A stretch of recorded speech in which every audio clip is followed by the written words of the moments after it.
Hey, what's going on, guys? Welcome back to Weekly GCap, the only source you'll ever need to catch up on all the gaming news from the last week. We have quite a lot to go through, so we're not going to waste any time today. We are getting straight into the news. So first things first, reportedly Saints Row, yes, the one from 2022, costed $100 million to make. Now, as soon as I saw this headline, I was just thinking to myself, where did that $100 million go? Because as many of you probably know at this point, I actually like Saints Row from 2022. I thought the game wasn't as bad as everybody said. Sure, it had its flaws. Sure, it wasn't a perfect game, but I still had fun with it. But $100 million? Ooh, gosh, somebody wasn't managing their budget well. To put that into perspective, a game like Horizon Forbidden West reportedly costed roughly $110 million to create. There's a huge quality gap right there, and I'm not just talking about how good the game is overall, but when you look at Horizon Forbidden West, it is a much more in-depth, more complex, higher fidelity in almost every aspect game compared to Saints Row. Meanwhile, that one only costed an extra $10 million to make. I don't know about that. I get the feeling that this budget may also include marketing, because when you factor in booking spots at, say, like the Game Awards or E3, and then you factor in how much it costs to make a trailer, get it pushed out there, marketing budgets inflate very, very, very fast. And you gotta remember, Saints Row showed up at multiple different awards and showcases and such, so I wouldn't doubt that this $100 million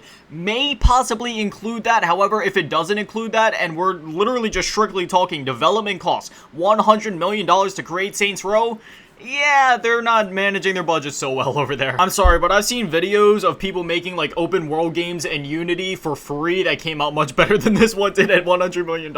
Again, I don't hate Saints Row. In fact, I actually like the game, but that one, I don't know. It was a little surprising to me. Next up, Hogwarts Legacy is reportedly not getting any DLC. Well, at this time, there's no DLC planned. I guarantee DLC has to be coming at some point for this game. This has happened with other games before, like if you think back to Resident Evil Village, originally no DLC was planned for that game, but then the game ended up doing very well sales-wise, so Capcom was like, hey, how about some DLC? I have a feeling that type of thing might happen here with Hogwarts Legacy. Maybe they take a backseat, look at all the sales, and go, hey, we got something here. We made a lot of money off of this. Our player counts are still doing good. How about we push some DLC out the door? I could see something like that happening, but at the same time, I'm not gonna bet on it. Maybe they do just leave this game where it's at and they move on to the next project. This quote coming from the game's director saying, we've been really heads down bringing Hogwarts Legacy to life, so at the moment there are no current plans for DLC. So again, the way he words it, saying there are no current plans for DLC means, you know, there's room for it in the future. The gaming scene is an ever-changing one, especially when it comes to like DLCs, expansions, and releases and such, so if this ends up changing, I'll definitely let you guys know. Next up, I just got a couple of updates for you guys. So there's going to be a Pokemon Presents happening on the 27th at 9 AM Pacific time, which is 12 PM Eastern. I have absolutely no idea what they'll be showing here, so I'm not even going to try to speculate. There is also going to be a Nintendo Direct happening on the 9th of March at 2 PM Pacific time, which is 5 PM Eastern time. They've made it very clear that there will be no game announcements at this Direct. It will strictly be to show off the final trailer for the Super Mario movie. They might talk about it for a little bit, and that's gonna be it. Honestly, once I heard that, I got a little sad. I was kind of hoping they might shadow drop or surprise drop like a new 2D Mario game to go along with the new Mario movie, but I guess we just won't be seeing a new 2D Mario anytime soon. We haven't had a new 2D Mario since Super Mario Bros. U on the Wii U. We need a new Mario game. It's been almost a decade. Next up, I wanted to cover Atomic Heart. So the reviews went up for this game. The game came out. If we take a look over at Metacritic, right now it's sitting at a 72 off of the critic reviews, and then it's sitting at a 6.3 according to user score, which, yeah, that's a little rough. Personally, I can't comment on this game. I've been looking forward to it since it was announced back in 2017, and I'm still looking forward to it despite the somewhat mixed reception so far. So for me at this point, I'm just gonna say no comment. I'm still really excited to try out the game, so I'm gonna go into it with no expectations, and hopefully I'll get a review to you guys of it, or at least my thoughts on it within the next week or two. Reviews for Kirby Return to Dreamland Deluxe also went up. Right now that's sitting at an 80 over Metacritic, which, yeah, that's about what I expected. Very few Nintendo platformers are ever bad enough to actually warrant a bad rating, so yeah, this one doesn't surprise me at all. I'm glad to see it doing well. I'm glad there isn't any weird like performance or bug issues or anything like that. Anyone who knows me knows that Kirby Return to Dreamland is one of my favorite platformers of all time, so I'm glad to see it doing well. Now, let's dive into some of the bigger stories. So a GameStop manager made a TikTok showing what it's like behind the scenes and what it's like to be a manager at a physical GameStop location. So in the video, she had some text that said, everything's on clearance, no one comes in anymore, and the corporate layoffs have started. Now, some folks at the Daily Dot managed to get an update from her, and it says, it was dead pre-Christmas, picked up during the holidays, and then immediately died again after New Year's. It even had its dead moments during the holidays too, which was odd. I mean, for Black Friday, we opened at 5, and I got there at 3 to make sure everything was set up and ready.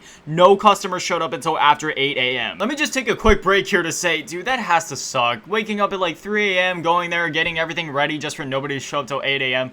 Dude, that would crush my heart. She goes on further to say, I don't know why everyone in the comments thinks we're closing LOL. Tons of GameStop stores have closed over the years and recently. Currently, there are stores going through closure in other cities/states, but the employees are being told to still push reservations for games coming out after the store will be closed. It's a little disgusting on corporate's part, and I 100% agree with that. Why? Oh gosh, that's gonna be messy for GameStop. I'm just saying that right now. The only workaround I can think for GameStop without them getting in too much trouble or without having to deal with too much backlash is if those reservations that are made carry over to other GameStop stores. I'm not gonna lie, I haven't made too many reservations at a GameStop, especially not in recent years, so I'm not exactly sure how that works. I'm hoping that if you have a receipt or if you have an account and you make a reservation, then you'd be able to follow through with picking up the copy that you made a reservation for, as long as you have some sort of proof to show to like another GameStop store, because otherwise, yeah, that could get a little messy for GameStop. Then the last bit of the article here just says, she said, while it wasn't a closure for her store, they laid off 50 district managers, an entire warehouse, a whole tech support team, and a whole customer service for the phone support without notice. Without notice. That is insane. 50 district managers without notice. That in itself is crazy. The whole tech support team and customer service team, that's crazy. But a whole warehouse of people too, like, gosh, that is so many people that got laid off. My heart honestly goes out to these folks. I feel so bad for them, man. This has been an ongoing discussion for years now about the all-digital future and physical game media going away. Personally, I'm a huge video game collector, and I love just having games physically, you know, opening the case, seeing the manual, well, when they used to put manuals in there, having the disc there, the artwork, just being able to hold it, you know? Personally, I don't know. There's something about digital games, it doesn't give me the same feeling as actually having the game, because when I actually have the game and I have the disc, it's like, oh, I actually own this, whereas when I get it digitally, there's a bit of a disconnect there, and plus I don't actually own the game, I just own a license to play the game, and it could be delisted at any time. We've seen that happen plenty of times. I honestly wouldn't be surprised if by the start of the next generation, or at the very latest, the generation after that, we start seeing consoles that don't even launch with disk drives. I mean, this may sound crazy, but you gotta think about the PC gaming scene. Everybody used to buy their PC games physically, and then Steam came around, and guess what? Nobody has bought a physical PC game within the last decade. I mean, some people still do, but it's very few and far between. Most people play their games off of Steam nowadays. It just makes me so sad, man. Growing up in the early 2000s, it's just standing outside waiting for a midnight release. That's just a whole different vibe, atmosphere, and feeling that cannot ever be matched by anything else. Just something I wanted to mention real quick. Obviously, a few weeks ago, we talked about how E3 may be in trouble considering neither Microsoft, Sony, or Nintendo are going to be attending. However, interestingly enough, Nintendo will be attending PAX East. Now, let me just kind of give you guys my thoughts here. So, PAX East happens at the end of March, right? Whereas E3 doesn't happen till summer. And the reason Nintendo said they wouldn't be attending E3 was because they didn't have any big titles planned for the rest of this year after Zelda. So, if you start to put the pieces together, is it possible that they might be showing up at PAX just so then they can show off Zelda? Maybe they show off another trailer, maybe they show like an extended gameplay trailer, maybe they set up a whole booth for people to actually be able to try and play Zelda like the old days. Also worth noting is that Pokemon Company will also be at PAX East. Now, I'm not suggesting that we should expect a new Pokemon game announcement or anything crazy like that. If anything, I'm sure Pokemon Company is just there in relation to their cards and other merch of that sort. But hey, who knows with Nintendo at this point? We could see expansions, DLCs announced for Scarlet and Violet. Again, I'm not saying it'll happen, but it's Nintendo. We truly don't know what to expect from them anymore. They're the same ones that Shadow dropped Metroid Prime Remaster. Knowing how Nintendo has been with their roadmaps and DLC and live service stuff lately, is it possible we see some sort of announcement made for Scarlet and Violet to get a patch that actually makes the game work? Sorry, that was a bit harsh. Obviously, I'm just messing around, but I expect Nintendo's presence to be mainly centered around Zelda. Meanwhile, like I said, I bet Pokemon Company will just be there to push out some merch and cards and other fun stuff like that to the PAX East goers. Alright, now this next story kind of hits home for me. It made me pretty sad when I read it. Rovio announced that they are delisting Angry Birds, the original one. This coming from their Twitter saying, "We have reviewed the business case of Rovio Classics Angry Birds, and due to the game's impact on our wider games portfolio, we have decided that Rovio Classics Angry Birds will be unlisted from the Google Play Store on Thursday, February 23rd. Additionally, the game will be renamed to Red's First Flight in the App Store pending further review. Rovio Classics Angry Birds will remain playable on devices which the game has been downloaded ever after it has been unlisted. We understand that this is sad news for many fans as well as the team that has worked hard to make Rovio Classics Angry Birds a reality.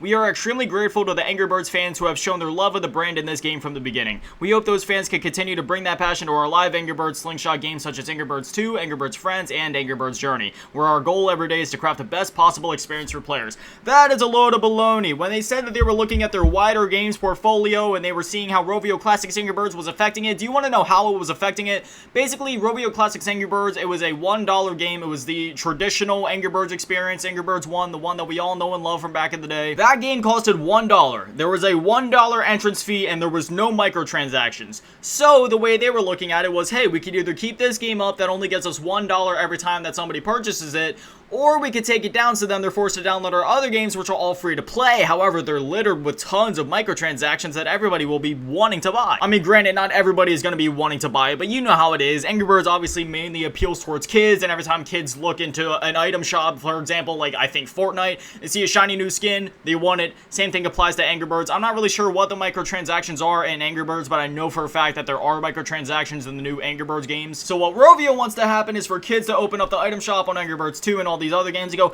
mommy, mommy, mommy, I want this skin, I want this loot box, I want this, that, and the other. Next thing you know, rather than Rovio only making $1 off of a small entrance fee, they are instead making hundreds and hundreds and hundreds of dollars off of kids that want these new special fancy skins or whatever is in the Angry Birds item shop. It is what it is. That's the sad reality of modern gaming. Let's just hope that it doesn't leak over to the PC and console gaming market anytime soon. Well, I guess it already has, but let's hope that we don't see bizarre instances like this where games that we love are delisted for the sake of making them more money off of their new entries. We still got quite a couple stories to go, so we're going to start to pick up the pace here towards the latter half of the show. This one honestly makes me pretty sad, but Shinji Mikami is going to be leaving Tango Gameworks. I'll just read it from the article directly, this coming from Gamatsu. Tango Gameworks founder Shinji Mikami will leave the studio in the coming months, Bethesda Software Senior Vice President Todd Vaughn announced in company-wide email verified by True Achievements. The email saying, I am writing today to let you know that the studio head Shinji Mikami has decided to leave Tango Gameworks in the coming months. Mikami-san has been a creative leader and supportive mentor to young developers at Tango for 12 years through his work on the Evil Within franchise, Ghostwire Tokyo, and of course, Hi-Fi Rush. Then the rest of the article goes on to explain everything that's led him to this point with his 16 years at Capcom working on the RE series, up to founding Tango Gameworks in 2010, and his most recent work on Hi-Fi Rush. Bethesda had an official response to this saying, we can confirm that Shinji Mikami has decided to leave Tango Gameworks in the coming months. We thank him for his work as a creative leader and supportive mentor to young developers on the Evil Within, Ghostwire Tokyo, and of course, Hi-Fi Rush. We wish Mikami-san well in the future and are excited by what lies ahead for the talented developers at Tango. Man, when I saw this headline, this honestly made me so sad. I am a huge fan of Shinji Mikami, and he was doing amazing things at Tango Gameworks, like the article said multiple times. The Evil Within.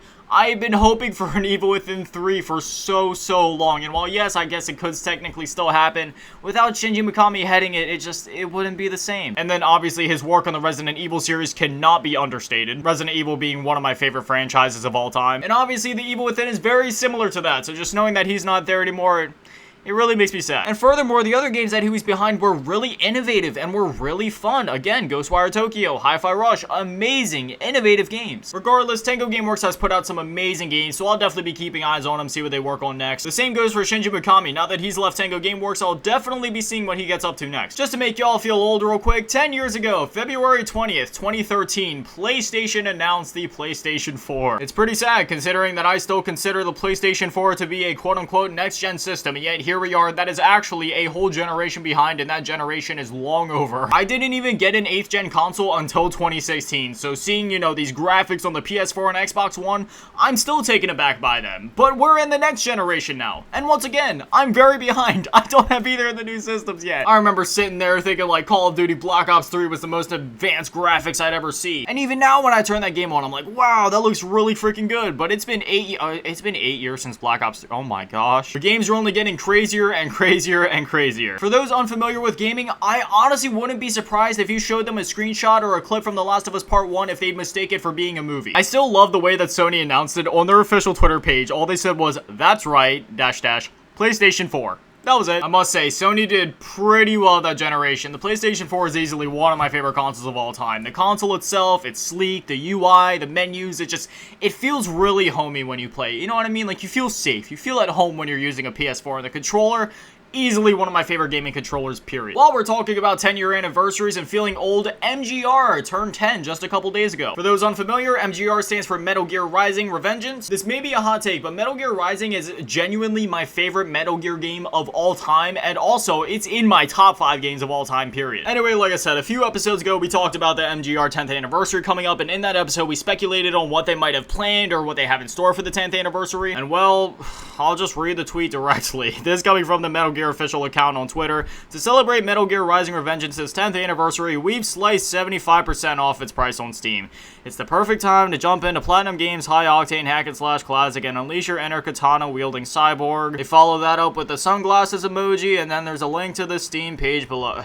God, are you kidding me? There has to be more, right? Like, maybe they have something else out the pipeline, but they just didn't have anything ready to announce or show by the date of MGR's 10th anniversary. Maybe. I'm really hoping. I'm not asking for much here. I don't need a sequel. I don't need a remaster or a remake. I just need a port. You can literally take the PS3/Xbox 360 game, pull it off of those discs, put it onto an Xbox Series X/PS5 disc and ship it out. You don't need to do anything to it. I will take it as it is. Please, I just want it. I want more gamers to be able to experience this because I have all the systems, okay? Like, having access to the game is not an issue for me. I want more players to be able to experience it because the only way people can experience it at this point is either through Xbox backwards compatibility. Thankfully, it is backwards compatible, so if you have a Series X or an Xbox One, you can indeed still play it, or if you have a PS3. If you're on a PS4 or PS5, you just simply can't play it, and that sucks. Fingers crossed we get, at the very least, like a port or something soon. When I read this next headline, I honestly thought it was a joke, but no, this is not a joke.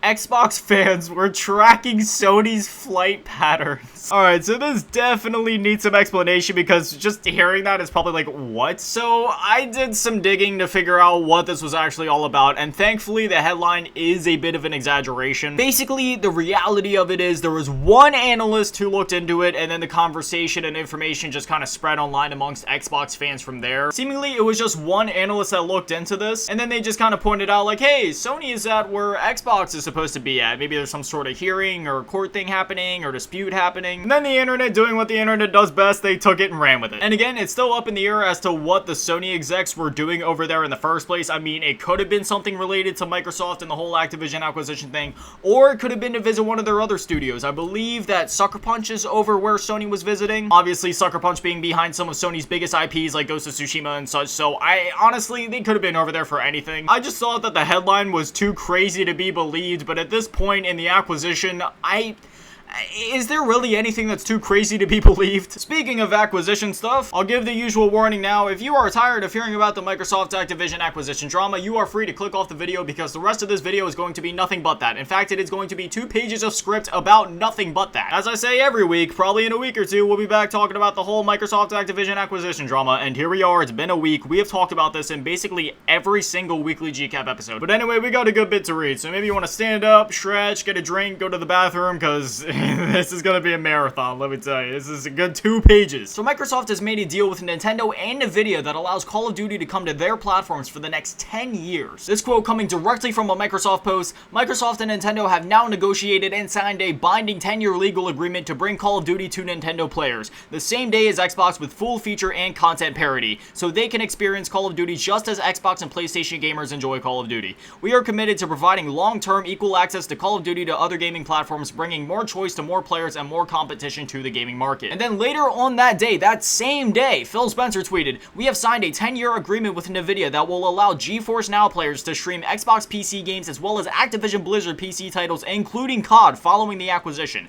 We're committed to bringing more games to more people however they choose to play, which that last part, however they choose to play, that was obviously a sneak diss at Sony. Well, maybe not a sneak diss, but rather like a wink wink. Doesn't matter what platform they're on, doesn't matter if it's NVIDIA, Nintendo, or another console, we'll bring it to anybody. Obviously, up to this point, there's been a lot of discussion around whether Microsoft would or wouldn't take away Call of Duty from PlayStation once the acquisition goes through, but considering the fact that they just signed these deals, yeah, I really don't think that they'd be taking COD away from PlayStation. I've been saying it from the start. Financially, it wouldn't make any sense for them to do that. They'd be making so much more money and making so much more profit if they allow Call of Duty to be on the systems that it's on now, plus more. Because obviously before, you know, Call of Duty was on Xbox, PlayStation, PC, but now that they've signed this deal and Call of Duty can come to Nintendo platforms, let me just remind you of something. The Nintendo Switch has sold over 125 million units.